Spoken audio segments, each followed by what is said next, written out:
Hello and welcome to Pod Popper's Place. I'm Penny, and today I am hopping along with Kendra's card challenge number 17, and we will be working with super sponsor Biddy Penny today. I am super excited to share with you what I created, and this is actually going to be a two-part video for me.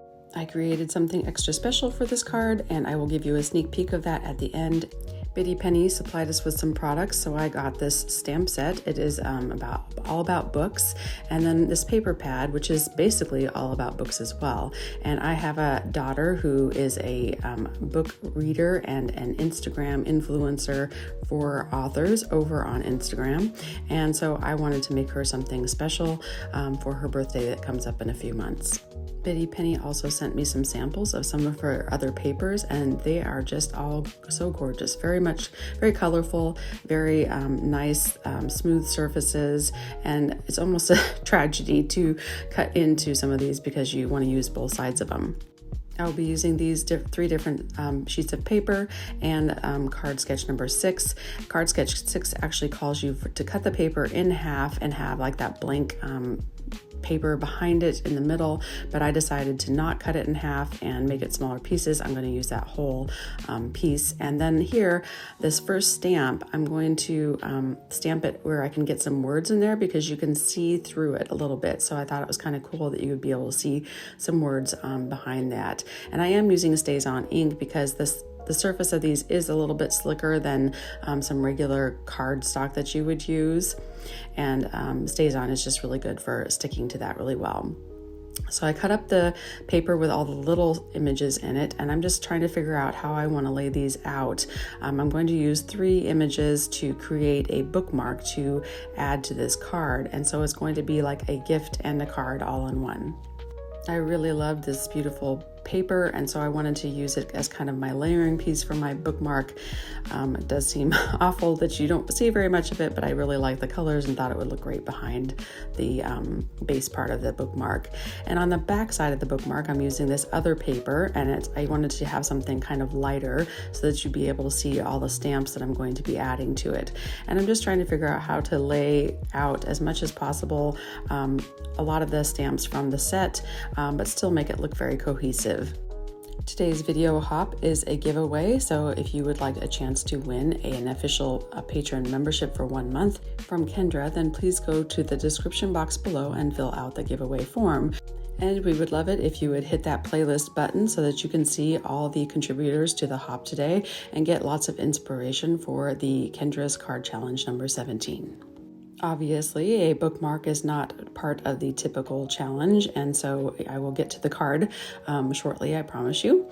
But I just love these book stamps and thought a bookmark would be a great addition to the card. If you are not familiar with Kendra's card challenge, I hope that you will go to the description box and check out Kendra's video that shows you how to play along. There are lots of opportunities to win prizes, and the challenge is just about creating cards using her sketches.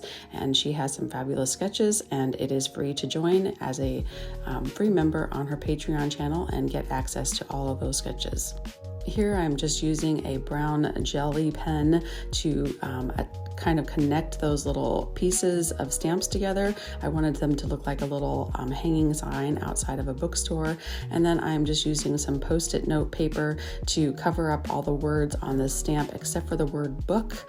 And I'm going to put that in that little empty space on the sign so that it looks like a little bookstore.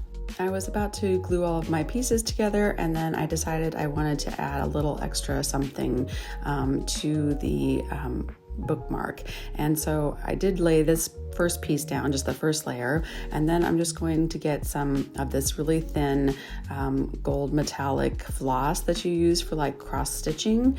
And so I'm just taking one little strand and I'm just taping it to the back side as I go around it, and it just gives a nice little addition and kind of gives a separation between the 3 little pictures. Then I will go ahead and glue all of my pieces together for the bookmark. I did have to trim a little bit to make sure everything that fit together nicely, that there was nothing showing from the front and back of the other side, and I really love how it came together. I will be eventually laminating this so that it is nice and sturdy and will last a really long time. I had some glitter hearts laying around from a previous creation, and so I added one of those to the top little section because it is heart themed. And then I grabbed my Spectrum Noir shimmer pen and added some shine to that little window so it looks like the light inside the store is shining. And then I got out my gold Nouveau shimmer pen and I put some gold around the flowers and just made that a little bit shinier. It is hard to see on camera, but it really does show up in person. I got my first layering piece out, this kind of coppery orange color, and I'm just using a sand block to give it some roughness around the edges. And then I'm also going to use some pigment ink in black just to kind of give some darkening to the edges and make it look more vintage. I also add the pigment ink to the top layer of the card and just around the edges, and I do wipe it off a little bit at the end just in case there's some sitting on top there that I don't want to get on my fingers and ruin something else. And then after I cleaned up, I realized I was using this right on my mat, and so I got out this dollar store glass trivet thing that I use for ink blending on sometimes, just so I don't get it everywhere, make a mess.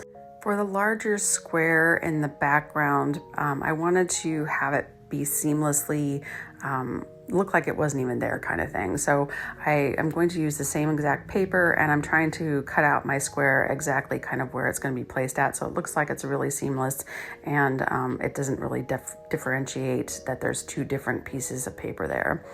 And I'm doing the same thing that I did to those first two pieces, where I'm going to add the distress on the one and some ink blending on them.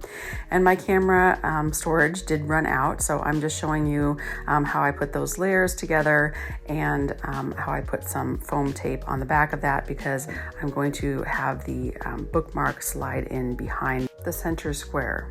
So rather than just use my base of my card as the last layer, I'm actually going to use the leftover piece that I cut out the square out of earlier.